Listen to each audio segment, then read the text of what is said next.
Howdy, howdy, folks. There I am. A beautiful soul, am I not?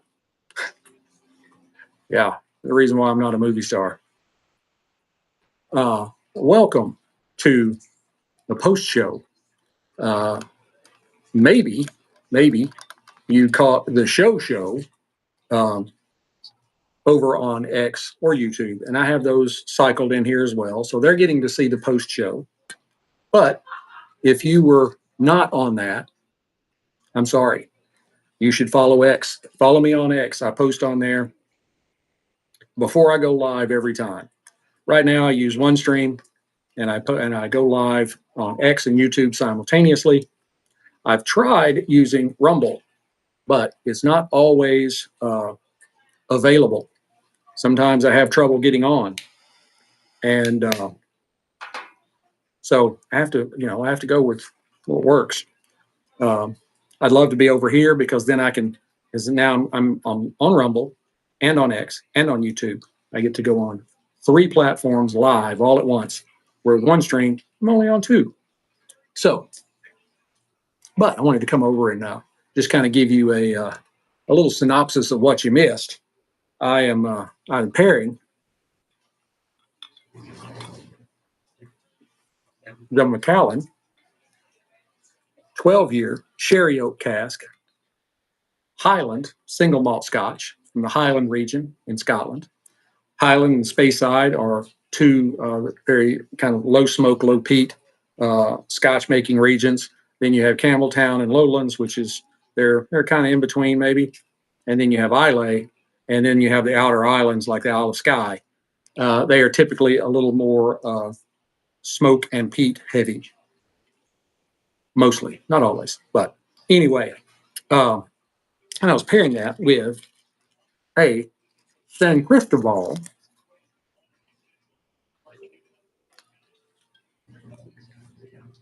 Revelation cigar. And let me tell you, if you weren't over there, you missed a great pairing. You really did. The Scotch had it just the Macallan is one of those. Even though it's it's a reasonable price point for whiskey, it's somewhere between, depending on where you buy it, it seems between $60 and $90. And it has this conglomeration of aromas on the nose that are really almost unbeatable. You get dried fruit like raisin and fig and sultana. You get some warm baking spices, cinnamon, nutmeg, clove, like that. A little bit of dark chocolate, some orange peel. There's a little bit of oak and some wisps of vanilla and maybe like roasted almonds. This is all on the nose. You haven't even taken a sip of it yet.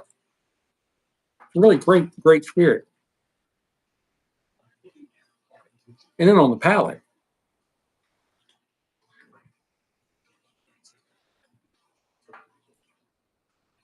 it's full-bodied, but it's very silky, very elegant. The first wave that you get is like this sweet sherry-soaked fruits of plums and raisins and dates. And then you add in some, layers of dark chocolate and toffee and a little bit of orange zest. As the sip is going across your palate, somewhere in kind of the mid palate range, you get some nice oak tannins and some more spice, some clove and some ginger, kind of keeps the structure in place. And then you get some more roasted nuts, but it's a general nuttiness, not a specific nut. And then there's also a hint of espresso towards the backside of the sip. The finish is long and warming and elegant. You get this kind of lingering dried fruit sweetness with some spice and some gentle oak dryness. And then there's just some light echoes of cocoa and citrus on the backside of the finish. It's really great. It is. If you haven't had the Macallan, you should go out and try that. The San Cristobal is made by the Garcia family. Don Pepin Garcia he is the stalwart of the family and an excellent cigar maker. The San Cristobal line are excellent cigars. Uh, it is a Nicaraguan filler and binder with a Ecuadorian Sumatra wrapper. Um, it has on the nose like sweet earth, maybe some cedar, um, some maybe some cocoa, a little bit of dried fruit, and some more toasted nuts. Uh, on the cold draw, you get cocoa and sweet wood and some touches of baking spices, and then there's also this kind of subtle, kind of raisiny sweetness. Uh, it just makes a very, very rich cold draw. And again, you haven't even got it lit yet. And then when you do light it, you get this creamy, kind of gentle, medium-bodied entry with cocoa and cedar and a little bit of black pepper. There's there is a little bit of, to me, kind of a lemon zest on the retrohale, um, and it's got a kind of a smooth and lingering finish with cocoa and spice and maybe a little more a touch of sweet earth. It's very balanced and not harsh at all. It's one of those that would makes a great step up cigar from the light colored wrappers that you typically tell beginners to start with. You know, start with your training wheels on and work your way up. This is that excellent kind of first transition. Uh, really great cigar. The Revelation and all of the San Cristobal line, the Elegancia. I think I did that one last week. Great cigar. You cannot go wrong with San Cristobals, just like this one. Now,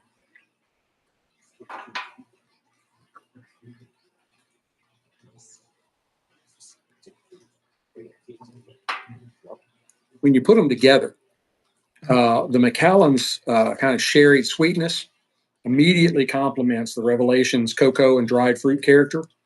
Um, and each sip that you take, it kind of softens the cigar spice while elevating the cigar's underlying sweetness. Uh, they just do work very, very well together. Touch this up just a little bit. Got a little hook in it. Um, and as you go through the cigar, kind of midway, the whiskey's oak and spice kind of deepen in the mid palate. Um, and the cigar's roasted nuts and leather uh, echo echo back. Um, and that creates a really kind of rich dessert style interplay of fruit and chocolate and wood. It really makes for a great smoke and sip experience. And then as you get to the end of the cigar, uh, there's uh, there's really not uh, a huge amount of difference as you get to the end, but there is kind of a richer and it becomes richer and slightly bolder with espresso and dark chocolate, and then still that lingering kind of earthy sweetness uh, that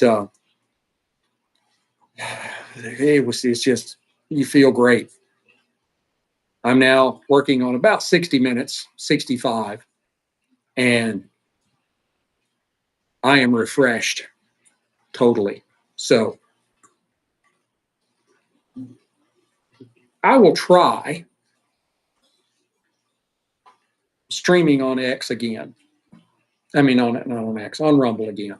I'd really like to be over where I can hit you people up at the same time. I'm getting all my folks on X and YouTube. Uh, I just the last couple of times I've tried, I haven't been able to get Rumble to launch. It gets hung up right before you go live, and I've got to do the show, so I'll just shut it down and go back over to one stream and go from there. But hopefully that'll get better. We're hoping. And next weekend, I'm going to have the new iPhone 17 Pro Max. So this phone will become my backup where I watch myself on X, and my old Samsung will get retired completely. That's what I currently watch myself on X now when I'm live. So that way I can make sure that nothing's going wrong. You can hear me, you can see me, all that kind of stuff, you know. And I just kind of keep an eye on it. I don't sit and ogle myself. No.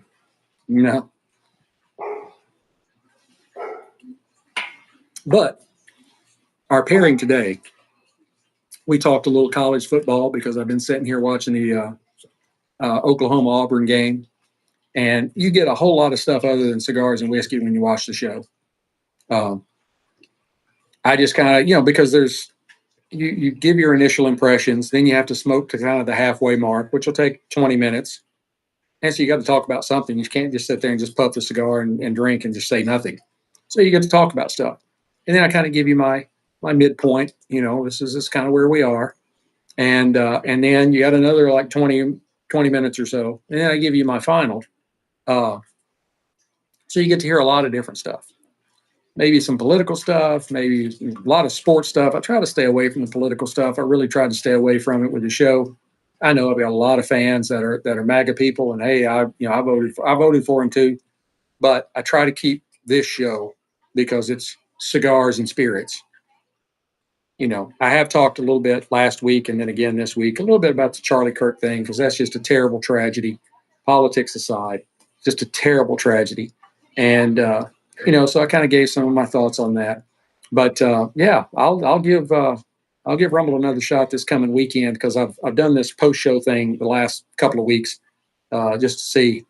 I think it was about 3 weeks ago that I tried to do the show for the last time on Rumble, and it didn't. I couldn't get it to connect up, so I was just like, all right, I'll do it back on one string.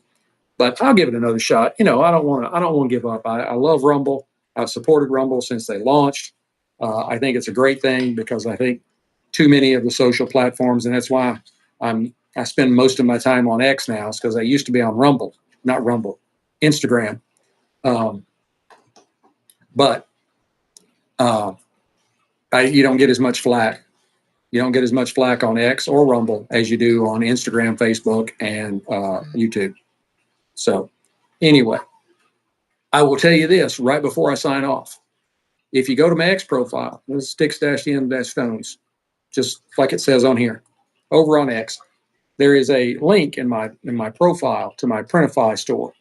And I have this great shirt over there. It's been my best-selling shirt for this entire calendar year.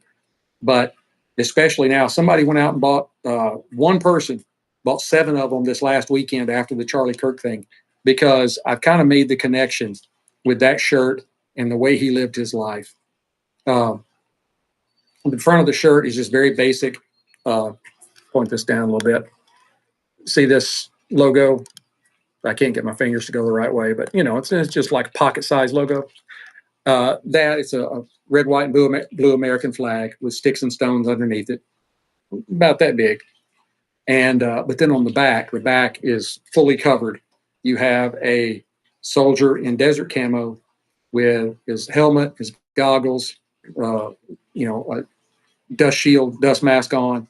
It's got his M4, and it's got the Isaiah chapter 6 verse, and paraphrasing. And the Lord said, "Who shall I send, and who shall go for us?" That's above the soldier, and below him is, "Here am I, Lord, send me." That's really the way Charlie lived his life, because he felt sent to these college campuses specifically to talk to people that didn't believe the way he believed. And that is, you don't have to actually go into battle for that shirt to mean something. It can be you talking to people that don't believe the way you believe, and trying to learn where you can have common ground and talk about your differences, and do it in a way that is not aggressive and disrespectful. And, I never saw him get angry at anybody. He was always just very fact-based in his responses. And that's really the way that, we all need to strive for. I saw a clip of Van Jones, Van Jones on CNN, where he said just before the day that I believe it was the day that Charlie was killed, he sent a message to Van Jones because they'd been sparring on it on social media about I can't even remember what it was about now. Oh, it was about the Ukrainian girl that got stabbed. And Charlie sent him a direct message and said, I would really like for you to come on my show so we can have a respectful dialogue. We know we're going to have differences, but I want to engage you. I want to talk to you. And Van said, he said, my crew called me the next day and said, Van, Charlie sent you a message before he was killed. He wanted to bring you on his show. And this was a side of Van Jones that I had not seen, because he was like, that really touched me, especially considering what happened. He wanted to bring me on and talk to me, knowing that we disagreed on things. And he said, I really respect that kind of character. Hopefully, his death will not be in vain, and it will have made some really great impressions on some people that haven't acted appropriately when they're being interviewed or when they have public time on both sides of the aisle, because everybody's got to move a little bit. It's the way it is. So anyway, I'll leave it at that. And be watching next week, as I will give Rumble another shot at trying to go on live. I hope it works. But until then, keep your sticks dry, stones cold. Have a great day.